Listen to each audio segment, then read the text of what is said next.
चला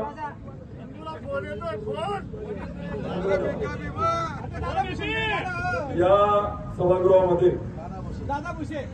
राज्यातलं सगळ्यात मोठं हे विधानसभेचं सभागृह आहे, पवित्र असं सभागृह आहे।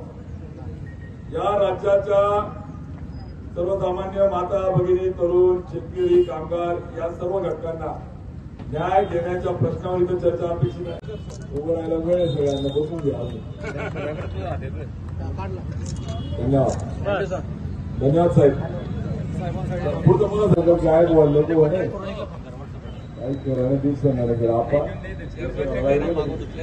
महाविकास आघाडी शेतकरी संघटना सहकारी पक्ष संघटनेच्या माध्यमातून गेल्या 3 दिवसापासून मागणी मान्य होत नाही तो पावे तो आंदोलन सुरू करण्याच्या इशाराने आणि संकल्पाने आम्ही आंदोलन सुरू केलं होतं। आज ज्या प्रमुख 4 मागण्या होत्या त्यामध्ये जिल्ह्यात 48,000 हेक्टर ज्वारी असताना केवळ 30-40,000 क्विंटल खरेदी करून गुंडाळण्याचा जो सरकारचा शेतकऱ्यांना फसवण्याचा जो त्या ठिकाणी डावपेच होता तो हाणून पाडला आणि आता 1,90,000 क्विंटल ज्वारी खरेदी करण्याचं लेखी पत्र त्या ठिकाणी घेऊन 1 लाख क्विंटल जास्त ज्वारी खरेदी करून शेतकऱ्यांना न्याय देण्याचं आंदोलनाचं फलित आज झालं। नंबर 1।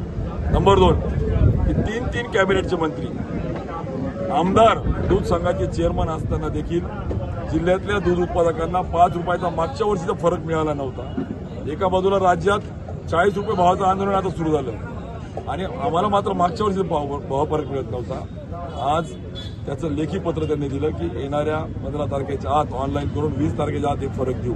म्हणजे आज हजारो शेतकऱ्यांना दूध उत्पादकांना हा न्याय त्या ठिकाणी मिळतो। आंदोलनाचं मोठं यश त्या ठिकाणी झालं।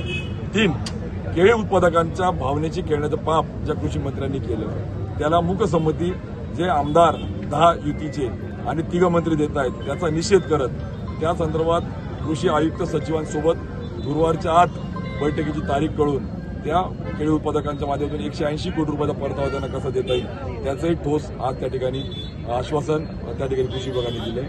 आणि 4 की कापूस भावांतरच्या योजनेच्या नावाने शेतकऱ्यांना फसवण्याचं त्यांना त्या ठिकाणी भूल ताबा देण्याचं काम जे राज्याचे देवेंद्र फडणवीस करत आहेत त्याच्याबद्दल आज एक मंत्री अनुदान म्हणतो तर एक मदत म्हणतो आणि एक भावांतर म्हणतो। नक्की किती पैसे किती क्षेत्रापुरता शेतकऱ्यांना तुम्ही देणार याचा उहापोह त्या ठिकाणी मात्र देऊ शकले नाही। त्याचा निषेध केला। थोडक्यात प्रशासनाने मान्य केलं की देवेंद्र फडणवीस खोटं बोलले, त्याचा अद्यापर्यंत कुठलाही GR आलेला नाहीये। त्याची पटकन कारवाई होण्यासाठी आम्ही या ठिकाणी मागणी केली आणि म्हणून आज दुर्दैव याचं वाटतं की 3 दिवसात एक सत्ताधारी पक्षाचा आमदार एक मंत्री याचा कोणामार्फत निरोप नाही।